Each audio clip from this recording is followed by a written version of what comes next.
মই অনুপ আৰু পুলক মোৰ সতীৰ্থ দুয়ো ওচৰলৈ যাব বিচাৰিছোঁ প্ৰথমতে বৰাক ভেলী আৰু মাজুলী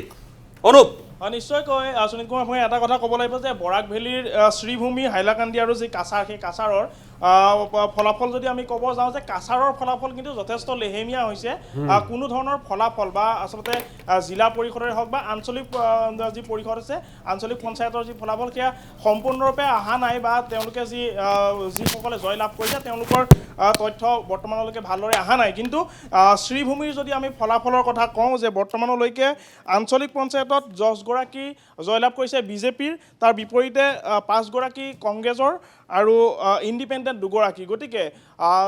যি শ্ৰীভূমি সেই শ্ৰীভূমিৰ এটা সময়ত কংগ্ৰেছৰ দখল তাৰপিছত লোকসভা যি সমষ্টি ভিত্তিত বা লোকসভা নিৰ্বাচনত বিজেপিয়ে যি কংগ্ৰেছৰ ভেটি সেই থান বান কৰিছিল আৰু তাৰপাছত যিহেতু এতিয়া পঞ্চায়ত নিৰ্বাচন গতিকে পঞ্চায়ত নিৰ্বাচনটো একেধৰণৰ ফলাফল দেখা পোৱা গৈছে যে বিজেপিৰ পক্ষত যথেষ্ট ভোটদান হৈছে আৰু তাৰ ফলস্বৰূপে দেখা পোৱা গৈছে যি ধৰণৰ ভোট গণনা চলি আছে সেই ভোট গণনাত এনেকুৱা ধৰণৰ এটা ফলাফল দেখা পোৱা গৈছে আৰু হাইলাকান্দিৰ যদি আমি কথা কওঁ যে অখিল গগৈয়ে কিন্তু যথেষ্ট তাতে চেষ্টা কৰিছিল যে ৰাইজৰ দলৰ যিসকল প্ৰাৰ্থী তাত প্ৰক্ষেপ কৰিছিল সেই প্ৰাৰ্থীসকলৰ হৈ তেওঁ নিৰ্বাচনী যি প্ৰচাৰ সেই প্ৰচাৰত ভাগ লৈছিল কেইবাখনো নিৰ্বাচনী প্ৰচাৰত ভাগ লৈছিল আৰু তাৰ ফলাফল হয়তো ৰাইজৰ দলে পাব পাৰে মই এটা কথা উল্লেখ কৰিছোঁ যে বৰ্তমানো অস্পষ্ট কিন্তু এখন জিলা পৰিষদৰ বা এটা জিলা পৰিষদৰ যি প্ৰাৰ্থী আছে সেইগৰাকী কিন্তু যথেষ্ট অগ্ৰগতি পাইছে বুলি মোৰ হাতত যি খবৰ সেই খবৰ পাইছোঁ কিন্তু বৰ্তমানো ফলাফল যিহেতু অস্পষ্ট কিয়নো সময় লাগিব এয়া প্ৰায় আৰম্ভ হৈছে বুলিহে ক'ব লাগিব কিয়নো 3টা ৰাউণ্ড হৈছে বাকী বহুকেইটা ৰাউণ্ড বৰ্তমানো বাকী আছে কিন্তু যদি এনেধৰণৰ ফলাফলৰে যায় তেন্তে ৰাইজৰ দলৰ যি ধৰণৰ চেষ্টা বা অখিল গগৈৰ যি চেষ্টা আছিল যে হাইলাকান্দিত তেওঁ কিছু দখল দিব আৰু সেই হাইলাকান্দিত দখলৰ দিশে যদি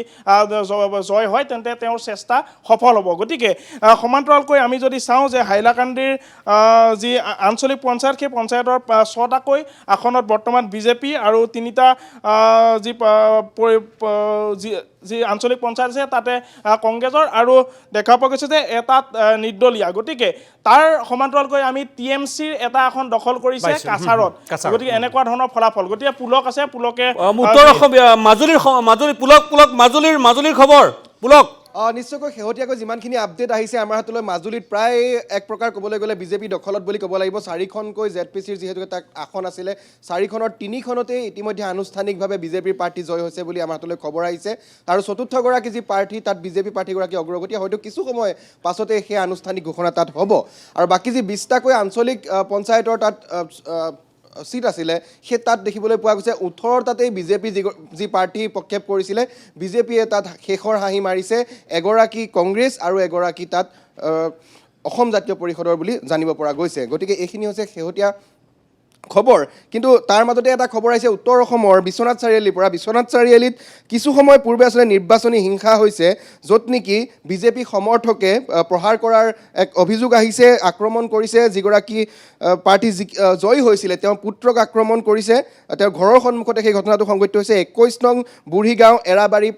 5 নং ৱাৰ্ডৰ এই বিজয় প্ৰাৰ্থী আছিলে সেই প্ৰাৰ্থীৰ তাত এক নিৰ্বাচনী হিংসা হৈছে বুলি শেহতীয়াকৈ খবৰ আহিছে বাকী যদি আমি চাওঁ ধেমাজি তেনেহ'লে ধেমাজিটো এক প্ৰকাৰ গেৰুৱাময় লখিমপুৰৰ শেহতীয়া খবৰ ইতিমধ্যে